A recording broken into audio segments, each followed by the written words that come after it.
जय श्री माताजी। सभी साधकों का, सभी सहयोगी भाई बहनों का ध्यान सत्र में स्वागत करते हैं। सामूहिक बंधन।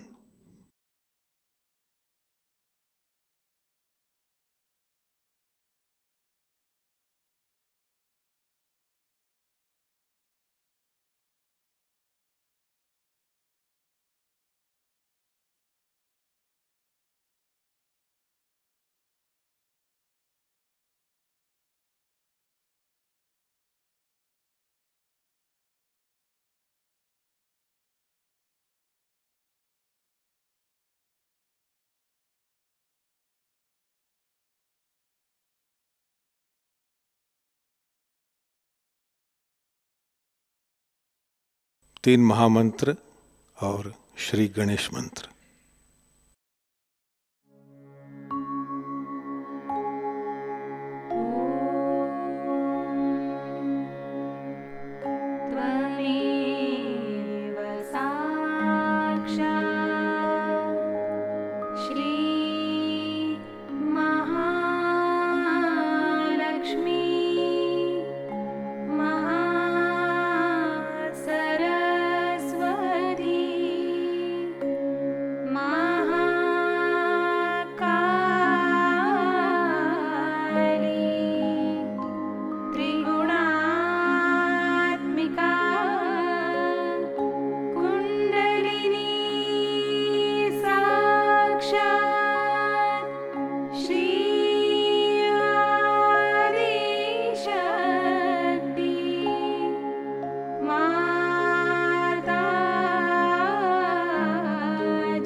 चित्त सहस्त्रार पर कायम रखते हुए थोड़ी देर ध्यान करेंगे।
इसी ध्यान की अवस्था में हम श्री माताजी की अमृतवाणी आत्मसात करेंगे।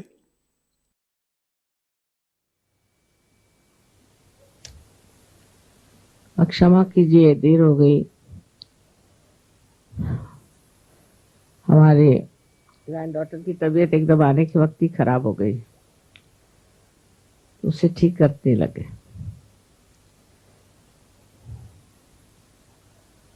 पहले अंग्रेजी में फिर हिंदी में हम बात करें। Today we are going to worship Lakshmi. Means the goddess which rules the kings.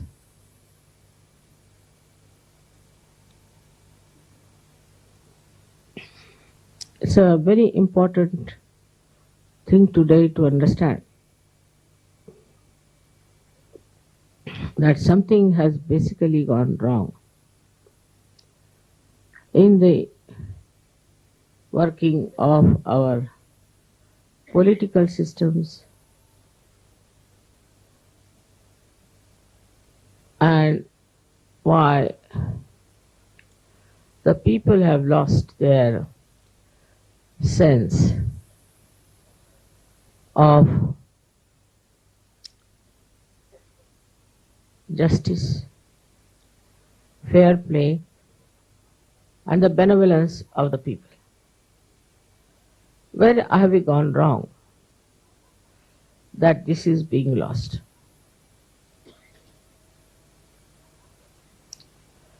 It's not only in India, it's not only in Japan or in England or any other place where we think there is democracy.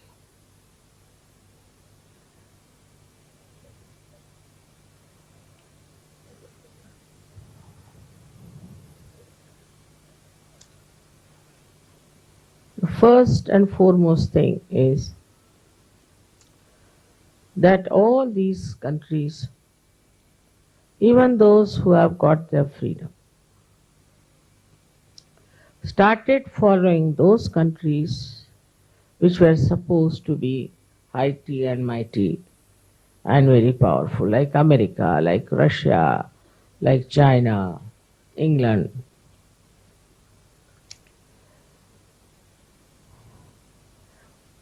Without understanding how far they have reached in delivering the goods that they are supposed to do. In any case, in a country like England, if you see the monarchy, the way it has been working, is shocking. Absolutely shocking. The way they have acted towards their ministers, like Cromwell, you feel as if some primitive people are trying to manage something. And the king so cruel, queen so cruel, so characterless, so irresponsible. They had no character to be kings and queens.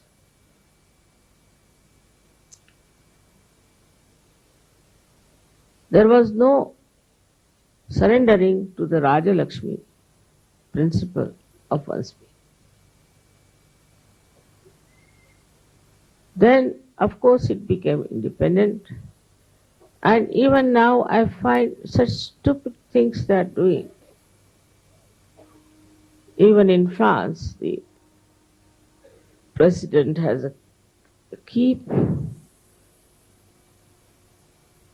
They run after money, little money here and there. There are people in every country who are really of very, very low level and who are trying to look after the welfare of them.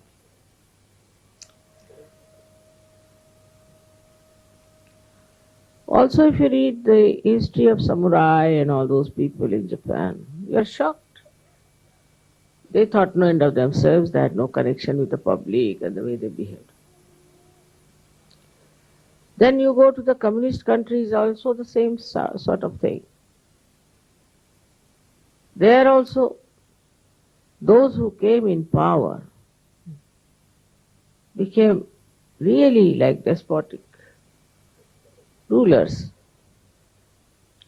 Then we have on the other side Mr. Hitler, who came thinking no end of himself. Spain, as you know, was ruined by Franco.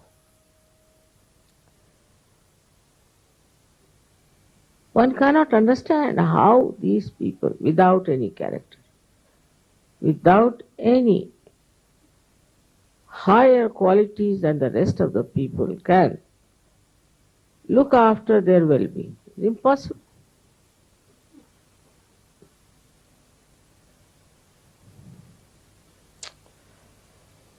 I should say in our own country, we had great kings, very great.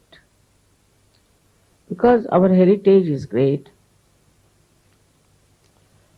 and we had saints who really ruled. The kings, like Shivaji had a guru who was a great saint. Everybody, Janaka had a guru, everybody had a guru. Even Sri Rama had a guru.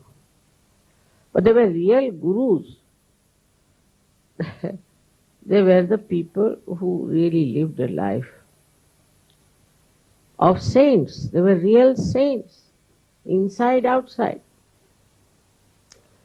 And the people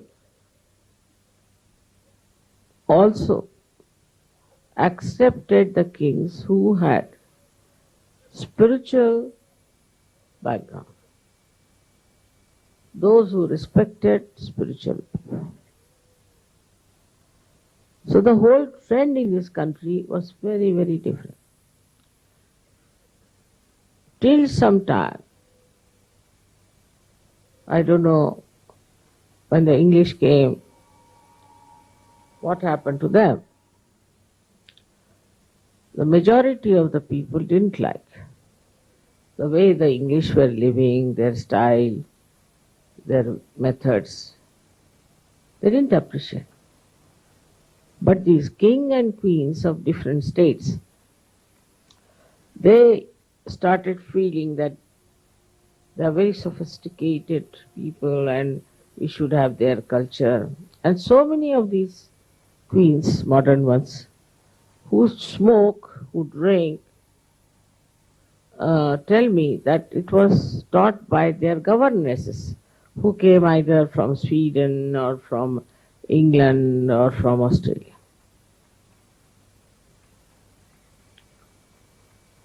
And they picked up these things. Of course, the men also thought that we are very backward. You see, that's the idea they gave them. You are very backward people. You don't know how to smoke. You don't know how to drink. You have no ballroom dancing, this, that. Even our military got corrupted. In the military is all English style things still going on. I don't know when will they stop. They don't know anything about our own country. They'll know about England, and you ask them anything about England, they'll know. The whole education system came through English, but all about England and Western life than about India. Nobody ever cared for Indian things, you see. Even in medicine, same thing happened. Nobody wanted to listen to any Vaidya or anyone. They thought, oh, these are useless, primitive people, backward. So even one country which was really, I should say, had spirituality ruling in the politics also went down. Like this. Before independence in this country, I remember we had to fight the British. And what patriotism people had at that time. I remember once we had gone to see a hockey match. My father always had a national flag on it. That time it was not national, it was Congress flag in the car. So the soldiers came, they said, take down this flag. So my driver got down. He said, you cut my throat first and then you take down the flag. We all children joined him. And they were shocked. They went back. Such enthusiasm, such patriotism came at that time when we were fighting these people.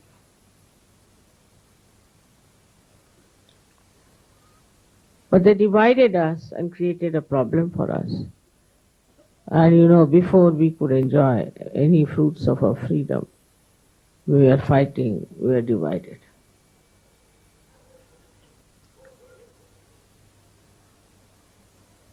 I don't know whom to blame for that. If we had not accepted this division, there would have been no problem. But they accepted it. Now poor Bangladeshis are so poor. If they were one with India, they would have been much better. And what is Pakistan? It's just an empty place, No industries, nothing. That's why they are all the time talking about Kashmir. They have nothing else. Their own country, people are having fights, this, that. But there's no growth. Now they cut out only this India. Now here, after all this happening, any war, any kind of a crisis like that, immediately changes the value system. Not that in the West there were no value systems, there were. But the war completely changed them in the same way in India also. Politicians, those who lost their lives in the fights, or those who stood for something good, were regarded as no ideal. And people took a U-turn, absolutely a U-turn, and they became very self-centered, only worried about their own personal things, their families, or maybe accumulation of money and transferring of money from here to Switzerland. I tell you, I've gone through my life with the people who were fighting for freedom. They could not even think of this.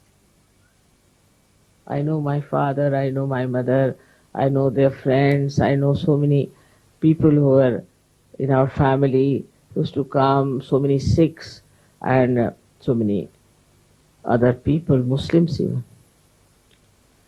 They could not think of taking any money. It was really regarded as very low level.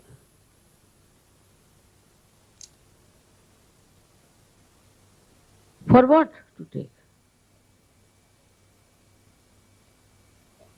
For what is the need? If you are satisfied in your heart of what you wanted, you've got your freedom now, finished. But how these people who were absolutely at the bottom, who did nothing for the country, sacrificed nothing for the country, just came up on top, and all the good people went down.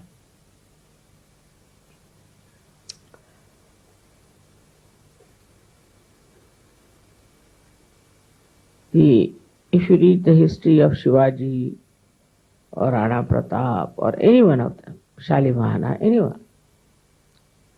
You'll be surprised how they used to worship Shakti. All the Kshatriyas used to worship Shakti. And they would go up to a point and not beyond. Up to the point till the Dharma was there. That history I cannot repeat it to you. But in the subtle way, one feels that this partition suddenly changed the attitude of people.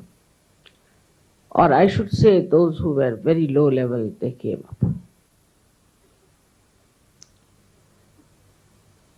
I remember I was here at that time, partition time. And I was married. And 3 people came to me. I was sitting outside in the garden, knitting something for my child because I was pregnant. So they came and they looked at me and they said, "Can we have one room in your house?" I said, "Why not? I've got it. It's a very big house of my father. I'll give it to you." He said, "We need for 1 or 2 months, we are refugees. It's all right. And it has an outside door, you need not bother us. And there's a cook, also kitchen attached and a bathroom attached. You can do whatever you like. Just I offer." In the evening my brother came, elder brother and my husband, and both of them were friends, and he just shouting at me. These people were in the other room. "What do you mean by keeping such people? Who are they? What will they do?" And this and that. I said, "What will they do? They may steal something from me. So what is there in this house to steal? They are refugees, look nice people. To me, I've approved them. Because of vibrations, they're all right. No, no, no, no, no, no, no. Better throw them away." I said, "Look at these people."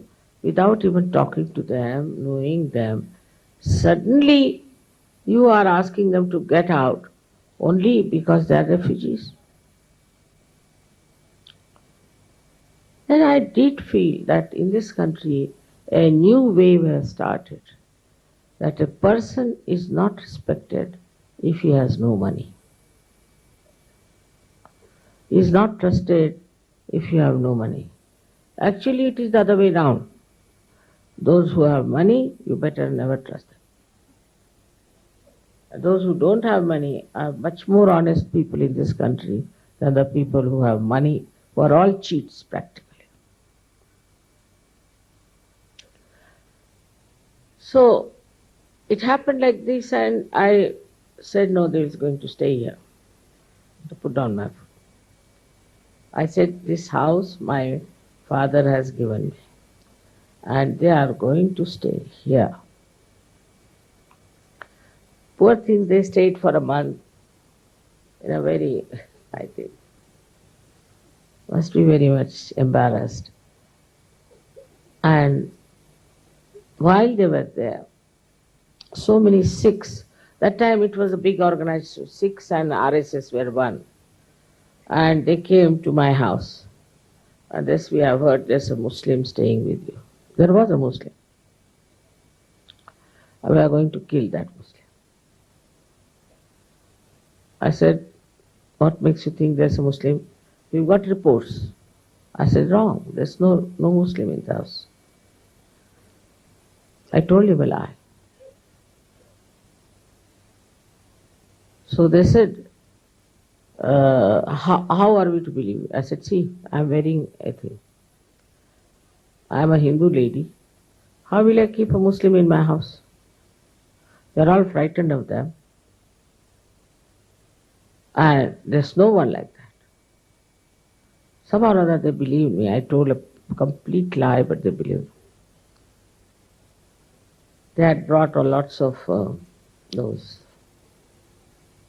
swords with blood. But I was not afraid, and I told him in a very determined manner. Anybody else in my place would have said, all right, there is one you can take away.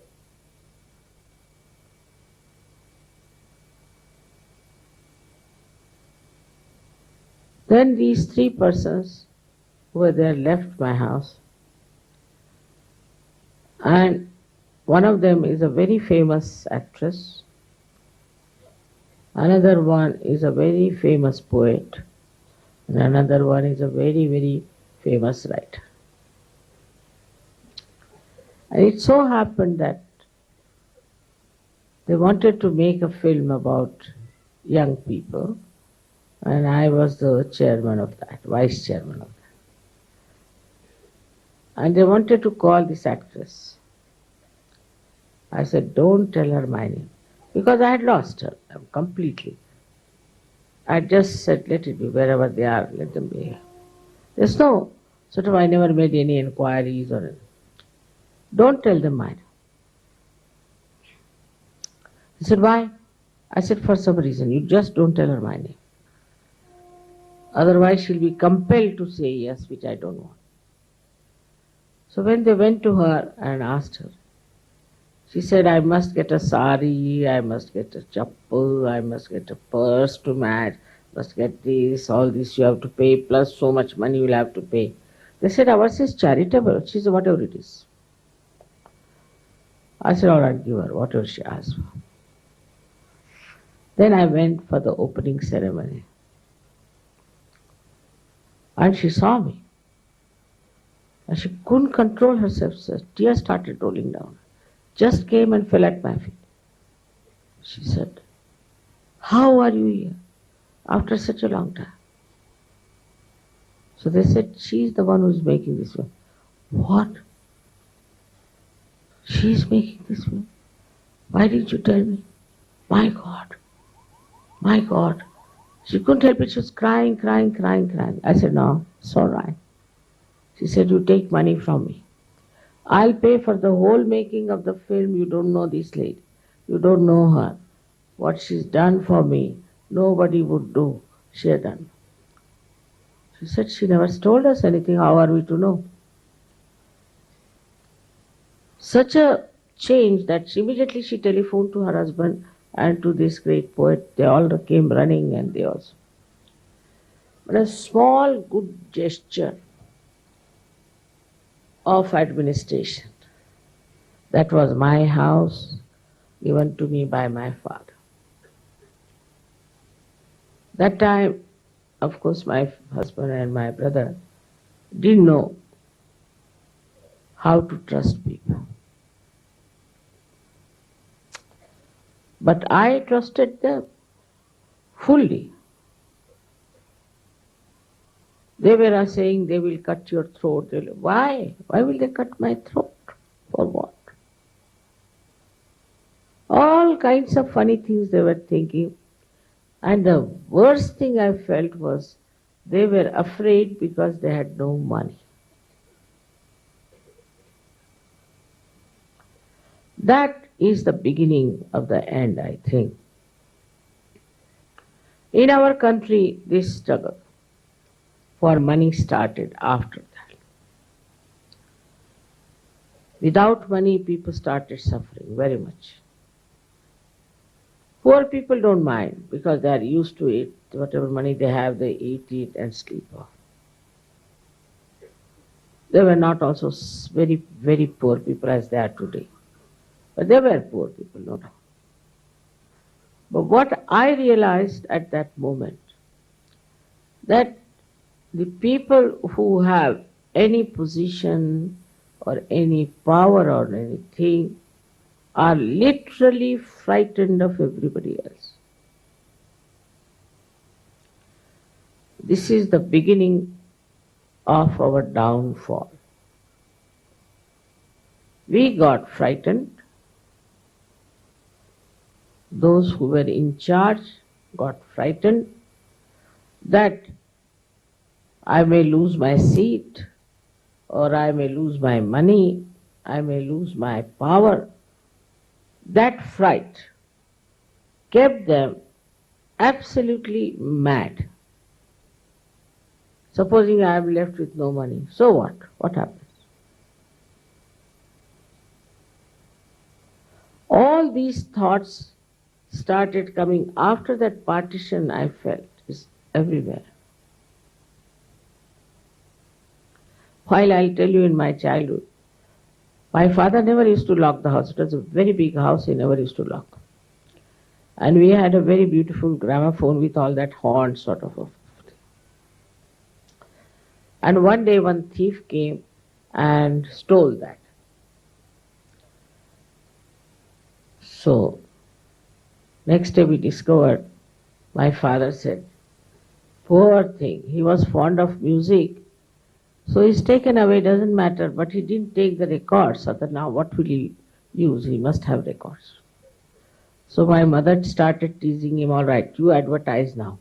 The one who has stolen our gramophone should come and take the records, they are available for him. It's so natural, you know. He just felt we have money after all. This fellow doesn't have money. And he has, he wants to listen to music, you see. So my father said, all right. Otherwise he was a criminal lawyer. My father knew law very well. He was not a stupid fool.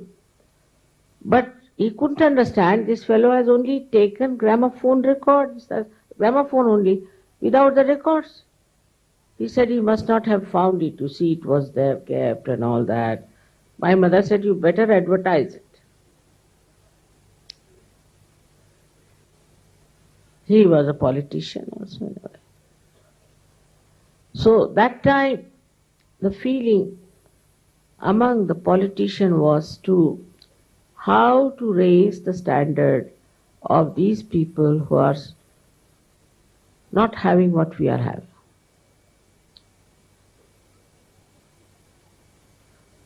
All the people who had money donated lavishly to so many things. I mean, in my place there was one Ram Bahadur, Sri Lakshmi Narayan. He donated all his money, everything, to a big university. Most of the things that happened in those days were done by charity people. I mean, they never thought our children should have so much money, crores and crores and crores. They never thought like that. Whatever limited money they had, they wanted to donate and do something good for others.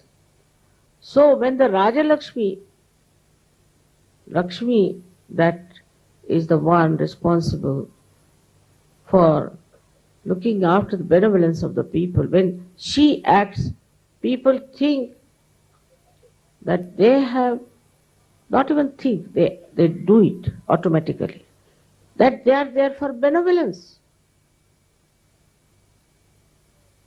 They don't have to tell themselves, it's just that they feel that it is their job.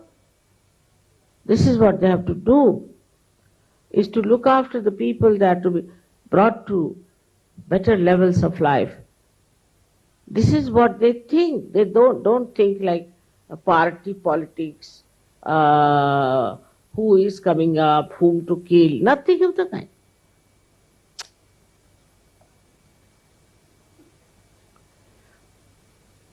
Under the influence of the goddess of Lakshmi, which rules the political side, we can say, the kingdoms and all that. First thing is generosity. First thing is generosity. For example, Mahavira was meditating, and while coming out, his cloth, he had one cloth around his body, dhoti, and he had covered himself. And the upper cloth just got caught up in the bushes. So he cut it out and came out with half the cloth. It was in his own palace. So Shri Krishna wanted to take his test. He said, see, I have no clothes, I am just naked. He came before him like a beggar. You have this, why don't you give me this cloth? You can go to your palace and wear your dress. He said, all right. He took it out and gave it. And then he got some leaves and all that, covered himself, went to his palace and got it. But now these giants, they make his statue so big, insult him completely by showing all kinds of nonsensical private parts to the details.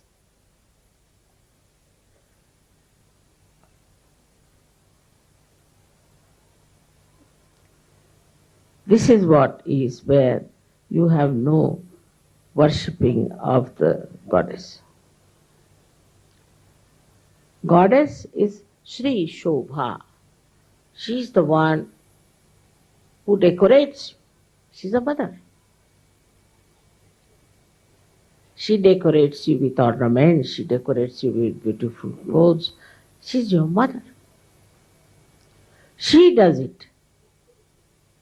Like Raja Janaka, he was the king, so he had to wear ornaments, he had to wear beautiful clothes, he had to do everything. And when Nachiketa went to him, he was quite surprised that why my guru has sent him to this king who is wearing all kinds of dresses and this and that. And he also had a big function of dancing and this.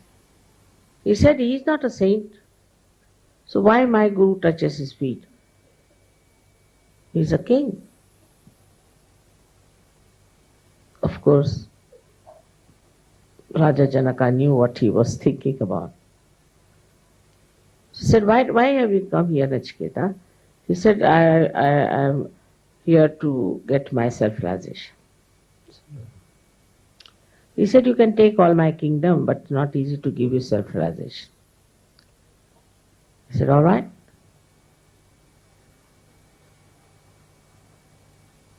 Whatever you say, I'll do. So he put a big sword on his head and asked him to sleep. He couldn't sleep at all. Then they were having a bath. He said, come and have a bath in the river. People came and told that there's fire and everybody is running away. And Raja Janaka was in his meditative mood. He was just sitting quietly. Nachiketa got a little upset. Then they said the fire is coming here and all these clothes are going to be burnt. So Nachiketa ran out to save his things. But still he was meditating.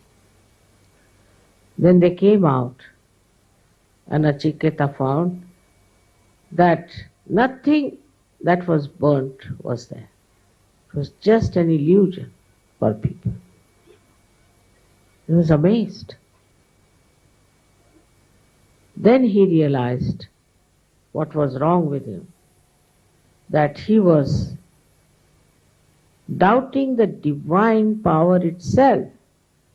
The one who was Janaka, who was a king, was not bothered about his own powers. These are what? Because he is today this, you have to do it. Because I am married, I have to wear a Mangalsutra. So, this is for the parampara, for the tradition style. But inside, he was a saint. A very high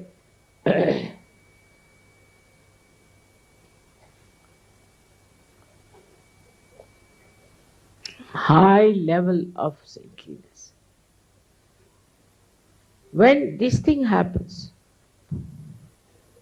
that you get some position, any power, even in Sahajayoga I was surprised.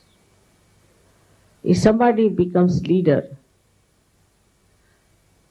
I don't know what happens to him. It is a myth. There's nothing like leadership in Sahajayoga, nothing like that. It's just a myth. But suddenly people jump up.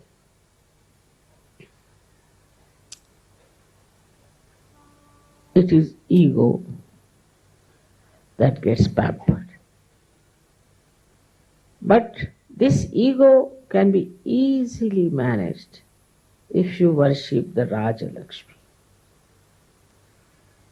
She is the giver of balance. Firstly, she rides on the elephant.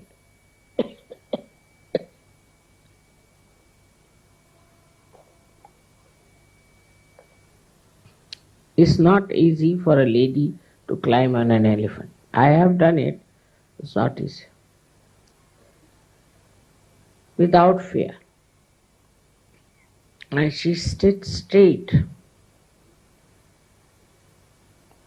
with a complete balanced attitude. And her blessings are tremendous. The first blessing one gets, the imbibement of dignity. Dignity of a king, dignity of a queen. You are a queen. So you can't behave like a street woman.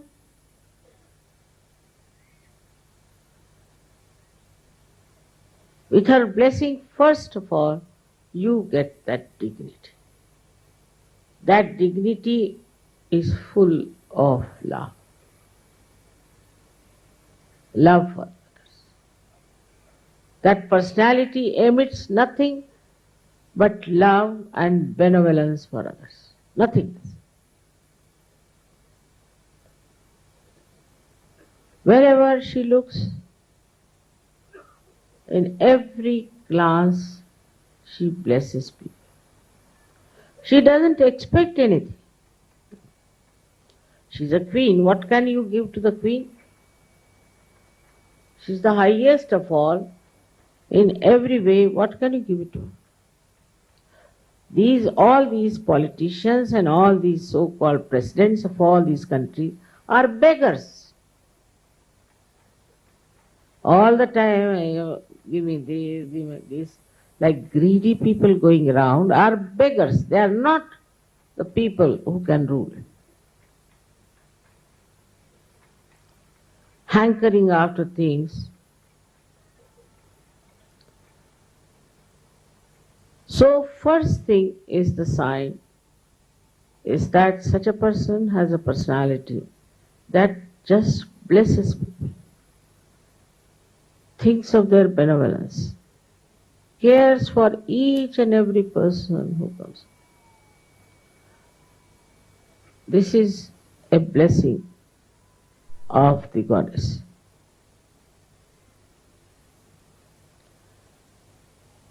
Then the second blessing of the goddess is that you develop a kind of a temperament which is very dignified but also very humorous. And understanding what other people are like.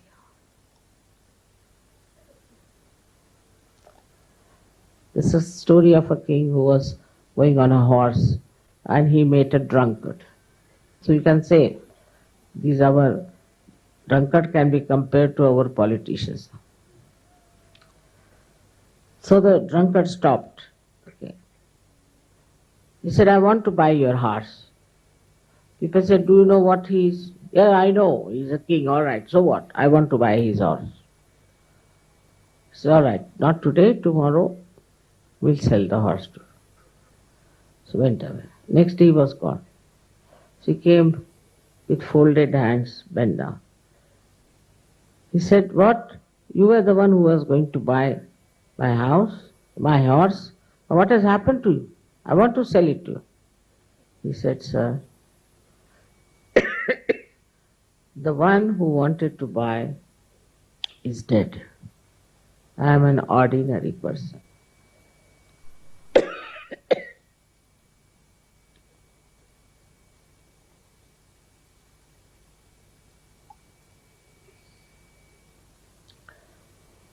such a personality, such solid personality, I should say, that anybody would have been angry, would have said, beat this man, throw him away, he talks to me like this, behaves like this.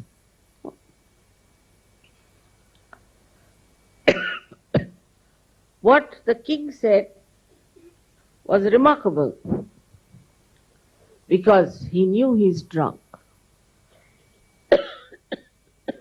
He knew he's not his senses. That's why he's talking. Didn't get angry with him. He said, all right, come along tomorrow, I'll sell you the horse. That's only possible if you have this Raja Lakshmi in you. Otherwise, you would never behave like this. Now what about today's politicians anyway? They even shoot people, they kill people, they arrest them, they put them into trouble. I mean, all kinds of things that.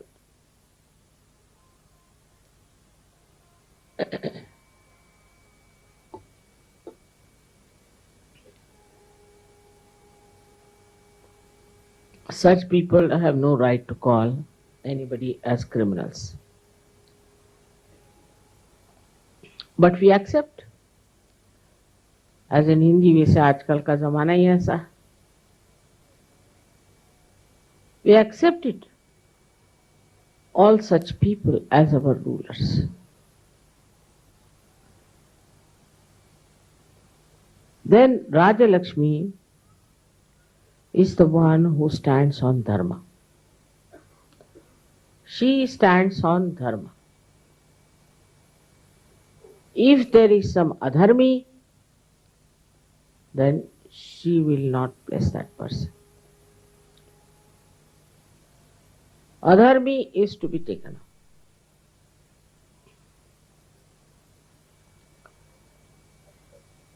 But if he is not, then he will go all out to save that adharmi, that person. But if he finds his adharmi, he will not. It's a kind of a divine discretion he should have as to whom to be kind and whom to be punishing. That divine discretion should be there in a person. Otherwise, you can play into the hands of 10 people who are around you, teaching you something, doing something.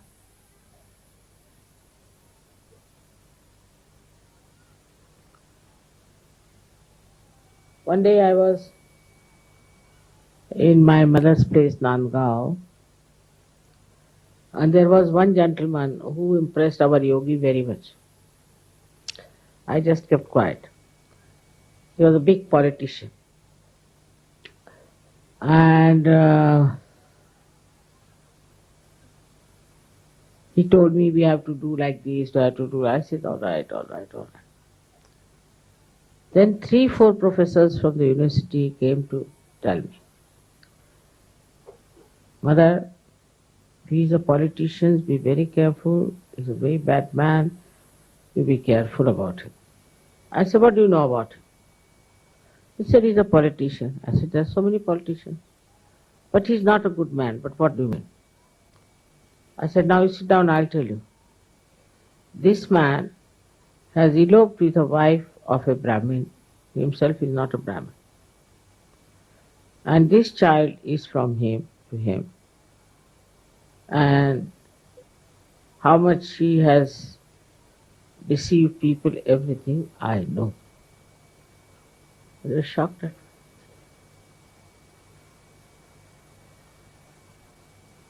You know, Mother? Of course. I know everything. Then why do you allow him to come close to you? Do you think he's close to me? I said, that's sadly mistaken. But it's nice he's come to me, because he's been troubling people too much and I'll correct him. While some people thought he was a great achievement we have got, and some of them came to tell me, be careful of this man, without knowing what he was.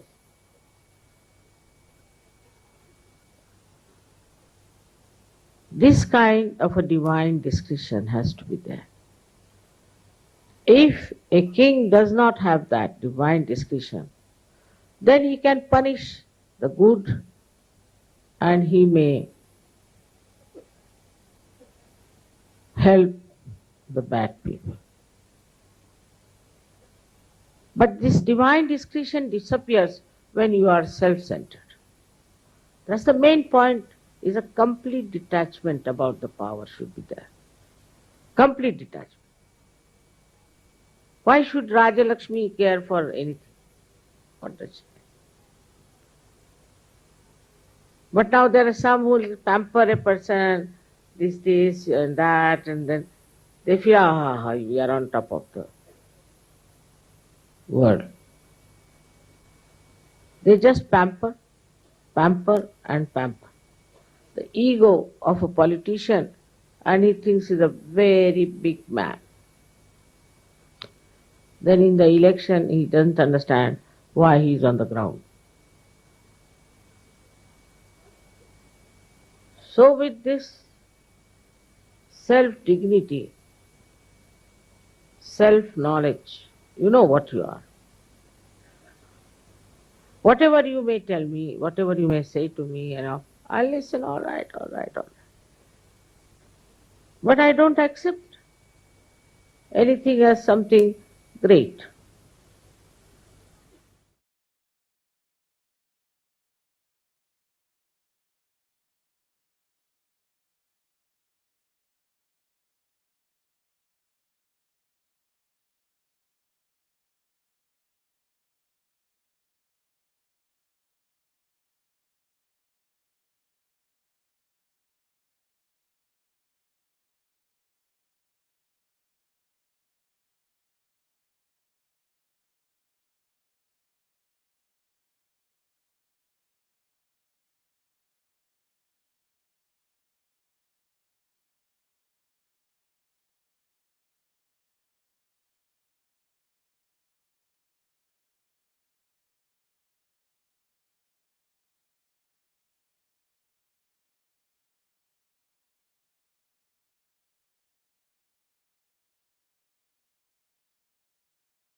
जय श्री माता जी। परम पूज्य श्री माता जी के पावन चरणों में प्रार्थना अर्पित करते हैं। परम पूज्य श्री माता जी कृपावंत होकर हमें ऐसी स्थिति प्रदान कीजिए कि हमारे हृदय में सभी के लिए प्रेम की भावना हो, क्षमा और करुणा की भावना हो। सभी के लिए हमारे हृदय में असीम प्रेम भर दीजिए। परम पूज्य श्री माता जी हमारे व्यक्तित्व से, हमारे जीवन से यही प्रेम परावर्तित हो और जो भी हमारे संपर्क में आए वे इसी प्रेम से आलोकित हो और आनंदित हो। ऐसी स्थिति कृपा कर हमें प्रदान कीजिए। परम पूज्य श्री माता जी संपूर्ण समर्पण की भावना आप कृपा कर हम में भर दीजिए। तव पाद पद्मी माता सर्वम समर्पयामि, इस तरह की स्थिति कृपावंत होकर आप हमें प्रदान कीजिए। जय श्री माता जी। सामूहिक बंधन।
आज का ध्यान संपन्न होता है। जय श्री माता जी।